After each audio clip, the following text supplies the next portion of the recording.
Hello everyone and welcome back to another video. Recently, we got the second trailer for Five Nights at Freddy's 2, and what better day is there to cover the movie in a fully fledged theory video than on FNAF's 11th birthday? That's right people, exactly 11 years ago today, Scott Cawthon published FNAF 1 on theorise for the first time. Last year, we made a full video covering the history of all of FNAF for the 10-year anniversary, so if you haven't yet seen it, be sure to check it out after this one. It's kinda crazy to think how big the franchise has gotten since the beginning. 10 mainline games, way too many books to count, a thriving community, and the one we're talking about today, a whole movie franchise. So, grab your conveniently oversized screwdrivers and let's take a crack at it. Let's start by looking at this chronologically, starting off with the ending of the first movie. As a quick reminder, Afton got spring-locked, Vanessa went into a coma after being stabbed by Afton, and Mike got to keep Abby from Aunt Jane, who, by the way, still isn't confirmed to be dead.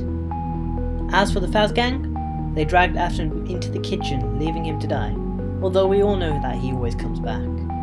The animatronics are now decaying and, well, withering, and although Mike said at the end of the first movie that they may go and visit the animatronics soon, the trailer makes it quite clear to us that this since has changed. Mike is now promising Abby that he'll go and fix the animatronics in the year that has passed since the first film. Judging from what Vanessa said about giving Abby false hope, I think that Mike doesn't have any intention of keeping that promise. Going from the new synopsis of the movie, we can get a quick grasp at what the situation is as well, especially with FazFest. It reads, "The stories about what transpired there have been twisted into a campy local legend, inspiring the town's first ever FazFest." So, we know that there are rumours circulating the town about what happened at Freddy's, and we know that Mike and Vanessa have kept the truth from Abby concerning the fate of her animatronic friends, meaning that Abby has no clue about the whole ordeal with them becoming the Wizards. So, from looking at the trailer, it seems that, apart from the new FazFest, everything seems normal.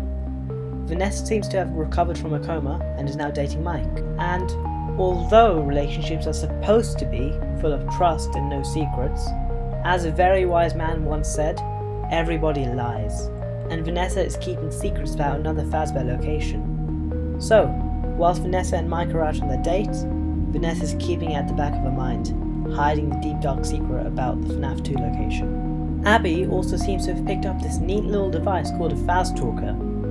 From where? Most likely, FazFest. I'm assuming that, like most carnivals, FazFest isn't just a one-day thing, it lasts over a few days. Maybe the course of 5 nights for plot convenience. It's not like it's out of the question for Mike to take her there, considering their history and how much Abby wanted to see her friends. Or maybe it's just one of those things that show up on your doorstep, which is why Abby was thinking that she'd be able to talk to the animatronics through it in the trailer. And whilst talking to them through the device may not work initially, it does seem to work sooner or later. One night while Abby is sleeping, the Faz Talker mysteriously activates and leads Abby to go and help her friends. Now, this instantly raises some questions, considering that just judging from the trailer, the Faz Talker seems to lead her to the FNAF 2 location, even though her friends would be in the FNAF 1 location. So, it seems quite apparent that the spirits talking to her through the Faz Talker are not those of the Wizards, but rather those of the toys. So, Abby leaves a note for Mike and goes off to what she believes is where her friends are. When Mike sees the note, I think it's more than likely that he calls Vanessa, who then explains that there's actually another location. Speaking of Vanessa, she seems to be having some issues of her own. In the trailer, she looks like she's having some sort of mental breakdown, before a seemingly familiar hand grabs her and causes her to draw her gun.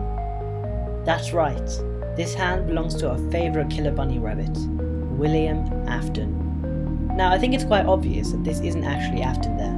I mean, just look at where Vanessa is. No way Afton would attack her there in broad daylight, and an open place. Not to mention that he's still in the kitchen of the FNAF 1 location being spring-locked. This is an instance of Vanessa hallucinating. Her childhood trauma of her dad is finally starting to come through.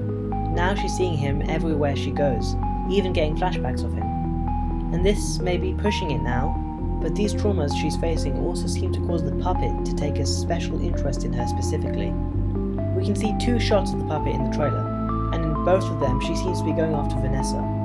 I think that Charlotte knows that Vanessa is Afton's daughter, and because she can't go after William himself, she's terrorising the next best thing.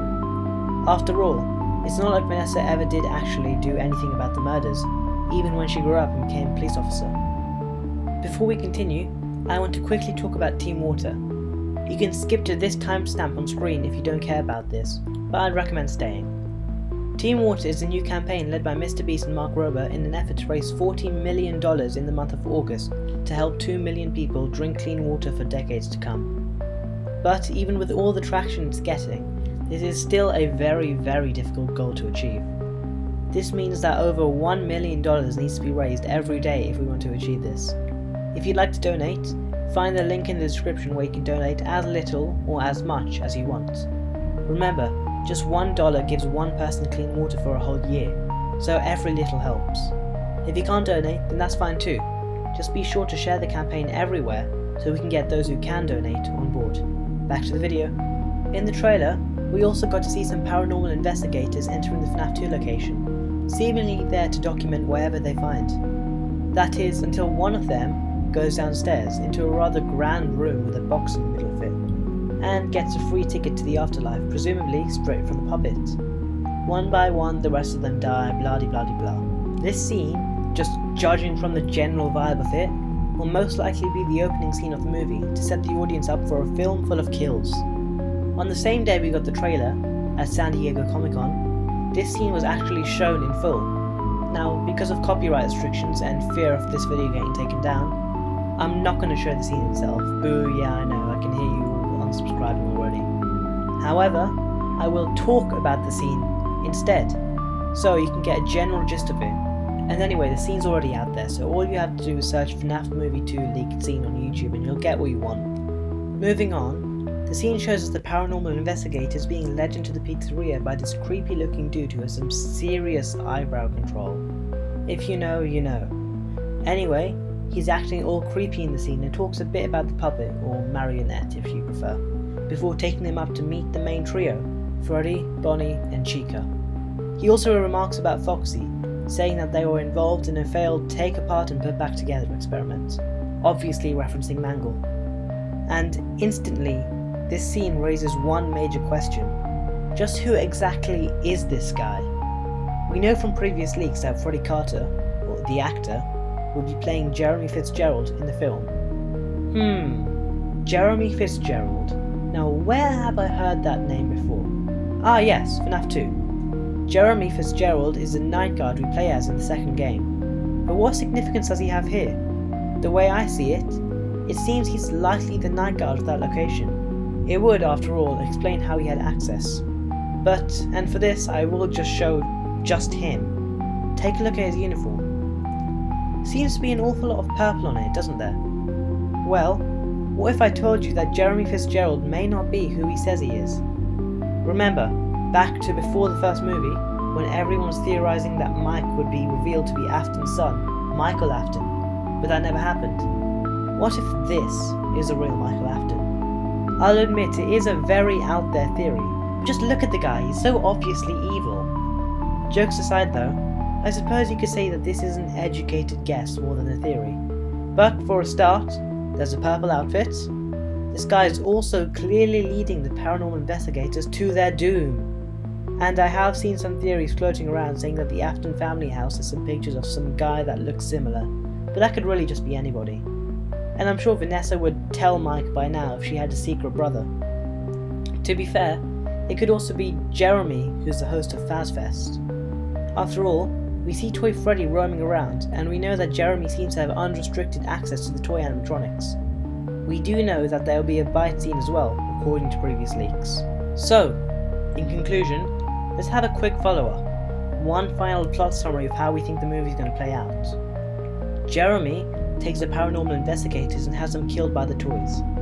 Abby, with a Faz talker, gets called out to by the toy animatronics and lured to the FNAF 2 pizzeria where she meets Toy Chica, most likely, and takes her back to school for the science fair project, whilst Mike finds out from Vanessa that there's another Fazbear location. The toy animatronics escape the pizzeria and become home invaders, while Vanessa has flashbacks of Afton and presumably the DCI. Meanwhile, Toy Freddy has a nice chomp on some person's head, whilst Abby probably gets kidnapped, forcing Mike and Vanessa to go to the location again and try to save her. They escape, the toys are destroyed, and everyone's happy. Who knows, maybe even Mike fixes the Wizards and they'll do a fort montage again. Or maybe they'll have the happiest day as the ending. The point is, everyone's happy.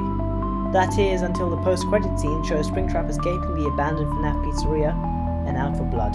That's all I have time for in today's video, but I am heavily aware that there's a lot of important topics that I haven't even touched on yet, such as Mangle on a car or the Wizards as a whole, which is why I will be doing another theory video on the movie closer to the release date, maybe after we get the final trailer. But for now, that's all folks. Like I said earlier, if you haven't seen last year's FNAF 10-year anniversary video that we did, be sure to check it out now using the video card on the left of your screen now. Otherwise, use the card on the right to check out our last episode of FNAF Hub Wanted 2. Thank you everyone for watching, make sure to like and subscribe if you enjoyed today's video, and I'll see you in the next one. Goodbye.